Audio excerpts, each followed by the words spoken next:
Apparently I'm going to get us going. Go on then. So we'll start with the poor questions. Squad-wise, David, how are we looking for tomorrow night?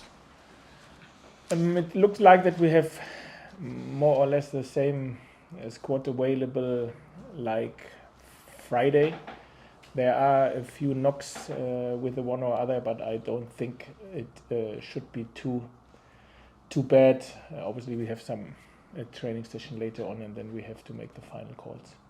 Just, we obviously know about the three senior lads who've picked up these injuries of late, but I don't think I've put Dowell to you. What's the latest with Kieran Dowell? Are we still looking back end of April, or is that a bit optimistic? Yeah, I think beginning of May.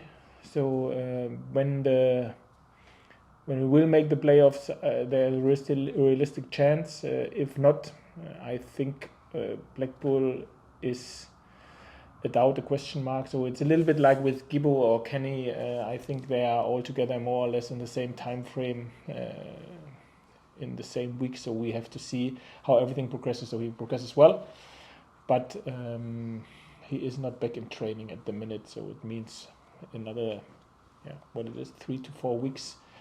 These guys will need, and then we will see how they are. And just the other guy who, we've not seen him at all. He was starting at Birmingham, Poeta, came back in January. Just where he is in his sort of recovery process.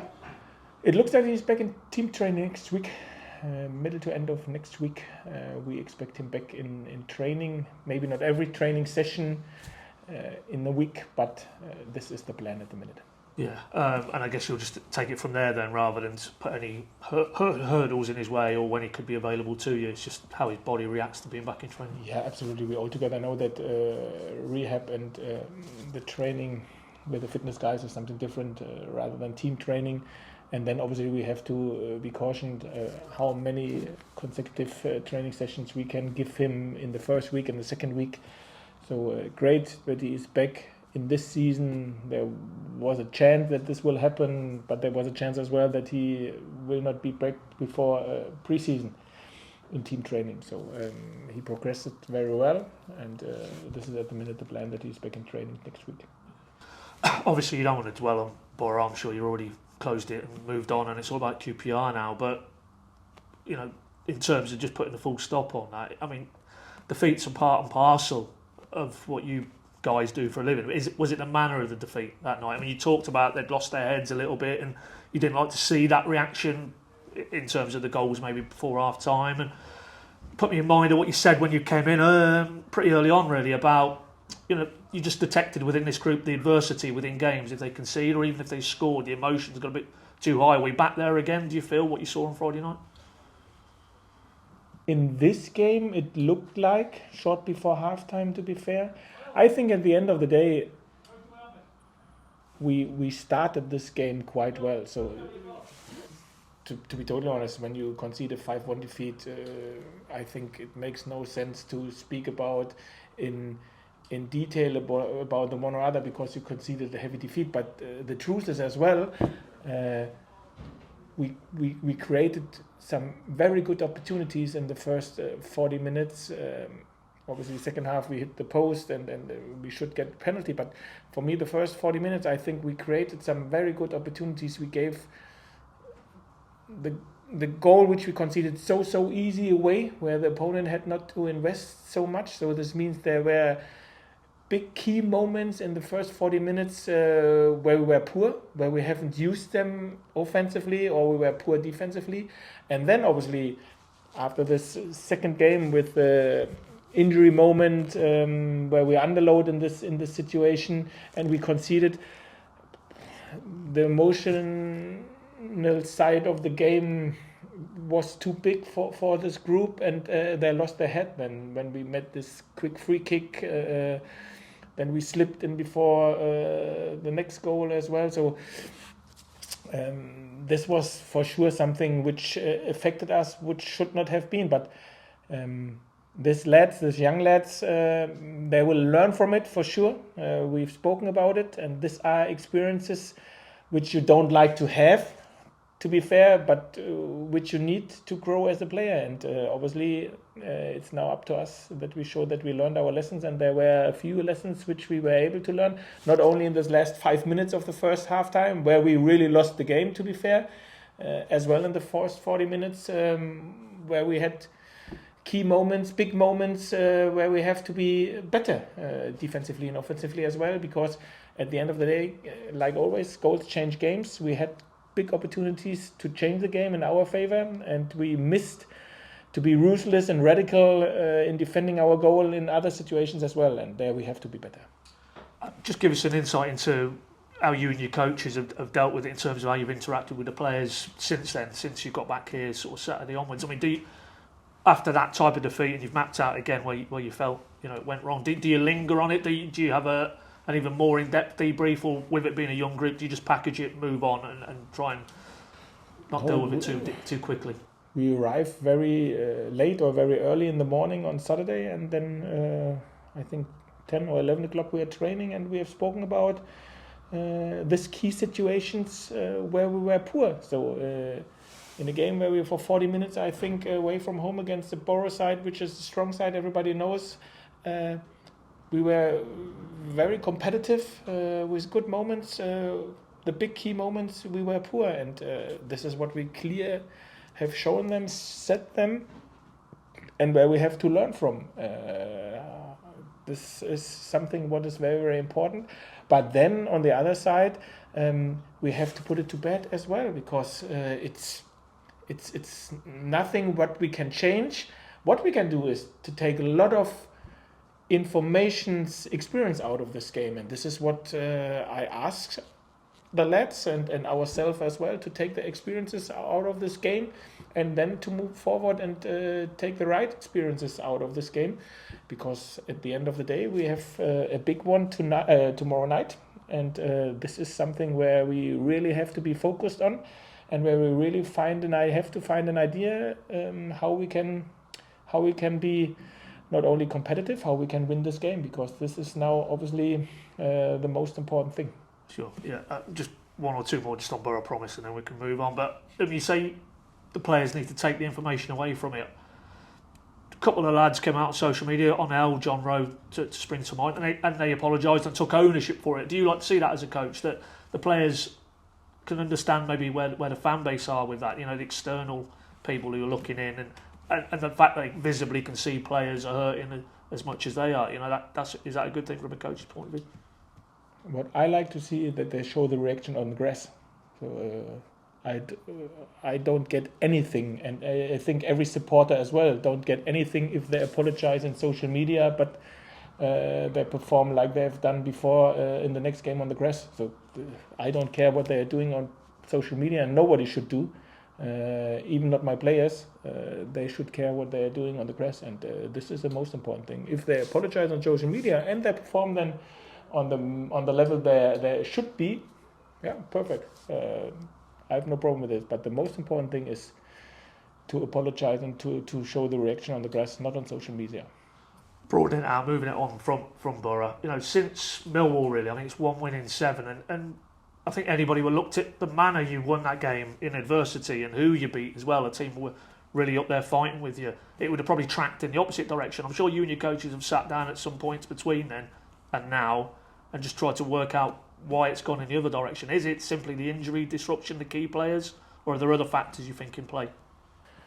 To be fair, buddy, it's so far away that I don't think it makes sense to look so far away back. I think it makes sense to look what is now in front of us. Obviously, I think the connection in between result and the injury, it's quite easy to see this relationship, isn't it? So, but nothing that we can change. So we can change tomorrow.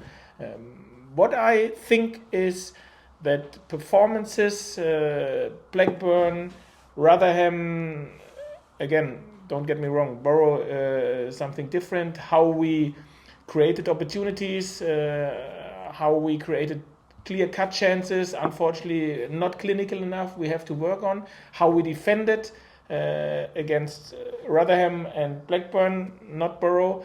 we were on the right track, and there we have to make sure that we continue to be ruthless, brutal, with all the passion and desire to defend your goal, and to still have the bravery and the freedom, like the players have shown, even against Borough in the first half, to be fair, to play football and try to create and make moments happen where you are able to score. And obviously then we have to be more clinical in this situation. And I think, this is what first and foremost we have to do consistently tomorrow and in the next games. And obviously then these key moments, these big moments, we have to be better as well. And then we will win again. This is for sure.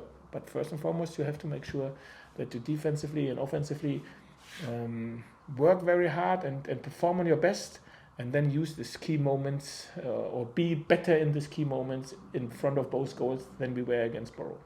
And in terms of that, and to that end, when you're thinking about your thought process of your QPR and your team selection, injuries obviously aside, which limits your room for manoeuvre a little bit, when you've come off the back of Borough, are you a type of coach who will err on the side of go to that group, like you said again, well, show me there's a reaction where it matters on the pitch, or would you like to change up in terms of personnel? Where do you normally set your benchmark on that? Now, at the end of the day, I think you can't say I will react in this manner or in that manner. It always depends on how the players react on the grass, how the players react in the meetings, in the conversations which you have. How do you feel they can deal with the situation? And obviously, as less games as there are, as more pressure as there are, as more focus as there are, some love the spotlight, some don't really like the spotlights maybe. And this is exactly where we have to find out who is on his best at the minute. And it doesn't depend on who was below par against Borough and then he doesn't deserve the shirt, or the next one who didn't play for 10 months, he can't get the shirt because he didn't play for 10 months. What we can really expect from guys who were out for such a long period. At the minute, everyone is asked to help, to push, to try to give his best what he can do. And to be totally honest, I see this every single day in training. I see this. We have to show it tomorrow again in a game, in a competitive game, like we, as I said, have shown it against Blackburn or Rotherham. And obviously put to bed it wasn't the past, but we know that we are capable of doing it, even if we know we have to be on our very best against the QPR side, who is fighting for their lives as well. Yeah, exactly. Interesting you sort of flag up maybe players who haven't played for a considerable amount of time through injury. I mean, one of those, Isaac Hayden, we know his backstory this season, but could he start a game? And the reason I ask that is with the nature of the injuries you've had at centre-back, Sargent obviously has to drop deeper. Liam Gibbs, so effective in that 10 role at Blackburn, he's had to drop slightly deeper. Could it free you to maybe get Gibbs further forward? So basically, is Hayden the key to that? Or do you think, in your opinion, he probably can't start games at the moment? So the truth is, Isaac didn't play for, competitive game for 5 months. Or maybe, let's say 5, I don't know exactly, even not in the under-21. The fact is as well, he is now back in team training for 2.5 weeks. No issues, no concerns with his knee, can follow every training, every single training session from start till end. These are the facts. Is he ready to start? I don't know. How should you know after 5 months without a competitive game? I think physically, yeah, with all his experiences, yes, but at the end of the day, he didn't play for 10 months. But the truth is as well, so we have only 4 games to go, so we can't give him now yesterday game time in the under-21 against Newcastle, what you normally would prefer to do, to give him there 60 minutes, 75 minutes, and then this, at the stage of the season where we are and how important Isaac is, we can't do this. This is why I say, yes, he's ready, but do I really know? No, this would be a lie. But I'm happy that he is back, and I'm very happy that his knee is so dry and without any reactions. And obviously, he's desperate after 5 months without competitive football, like Sam Byron is, or Johnny Rowe is. And emotion at this stage of a season helps a lot, even if you maybe have not so much game time in the past. And this is why he for sure is a contender for the next games. And I'm happy that I have him and the other lads, which I mentioned, back in training, and some of them already with some minutes in the past. Rightly, as you say there, it is 4 games left in terms of the regular season. Fair to say also probably the other results didn't go for you at the weekend. So you know the status in terms of the league table. Does that flow into how you've got to approach these 4 games? I mean, in terms of the risk and reward, and ultimately you're probably going to need maybe 3, maybe 4 wins out of 4, or can you just narrow it down to tomorrow night? Yeah, this is how we should do it, and how we will do it, and how we have done it always. We take it game by game, and it's all about QPR tomorrow. Make sure, as I said, you perform on the best level, especially defensively, with all the passion and desire to defend your goal, and obviously offensively as well, with all the patterns which we like to use to be dangerous and create, and obviously to be clinical as well. And then we move on after tomorrow's night. Just final one on QPR. I think it's clear to see that they're struggling a little bit as well. They're a point outside the bottom 3. I think they've only won 1 of the last 19 in the league. In the same way that you'd imagine Nell, head coach, will ask them to respond to getting beat again at the weekend. It presents its own type of problems when you're playing a team who are down there scrapping for their lives, doesn't it? Yeah, it's a big game for both teams for different reasons, if it makes sense. Very big game. So we are used to a quite direct style which they now play under the new manager. We face let's say a similar style or comparable style when we played Millwall or even Rotherham 2 weeks ago. So we are used to what we have to expect. So a lot of physicality, a lot of physical battles, aerial duels as well, crosses. But we are prepared. So we know what we have to expect. A tight stadium, not a huge pitch as well. So we are excited about it. So to be fair, it doesn't change that. It's good. It's great to be in and around where at this stage of the season you play for something. So to be totally honest, we all together love it that we are playing for something. We would love to be have much more points, obviously, yes, but to play for something, it's just great. So come on, take it on and try your best. Play with freedom and bravery and with a clear idea, with a calm head as well. What we obviously didn't have against Borough in this 5 to 10 minutes before halftime. And then we will see what we will get out of this game tomorrow night. Michael? Just following on the Isaac Hayden point, how hard is that as a head coach to make that judgment call on whether a player should start or about their fitness? Because the player is always going to, well, I presume, always says, yeah, I'm ready, I'll go anyway. So it's unless you know a player. You are a player. Yeah. No, to be fair, at the end of the day, obviously we have a lot of physical data where the physical guys try to hit every data which we like to have before we get a guy back in team training, and obviously then they are comparable with a normal trainings week. You never can match a game because it's different of the stress and of the emotion. But Isaac is an experienced guy, so he knows the game. This is why I'm pretty relaxed on it. But obviously, I would love to have it different, that you can give such these guys a little bit more game time in the under 21, for example, or more training where you play on a big pitch, because in the last 2.5 weeks we didn't really train a lot on big pitches because it's so many games where you more or less travel and recover. But it's not difficult. So the question was, is it difficult for me? No, it isn't. So because we said, do I think he's ready? Yes, I think it, but I don't know it. And there's a difference in between. But like always, I more often have said this in the past, more when we have spoken about talents, when we use talents or not, when is a talent ready or not. So we always say, if you don't try it, you don't know it. So and this is exactly how it is. So he's experienced, bro. It's this stage of the season where we are now, and we have to make sure that we use everyone, not only him, at the right moment, for the right time.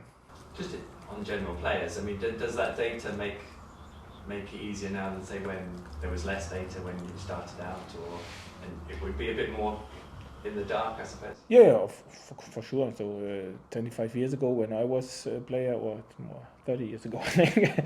So long time ago, obviously it was more in the dark. So now you really know, okay, in a normal week, physically you know this is a total distance, these are the sprint distances, acceleration, deceleration, touches, which a player has in the normal work, and obviously you can try to copy this in your rehab training consistently as well. And then obviously if you hit all the numbers, then you can say, okay, he can move over, and now it's all about the battles, the challenges in between players, which you can't copy in a rehab training. And this is where you are more on the safe side when you take him over to the team training. And then it's the question, okay, how many consecutive team trainings he will have in a week, how many weeks he needs till he have a full week of training.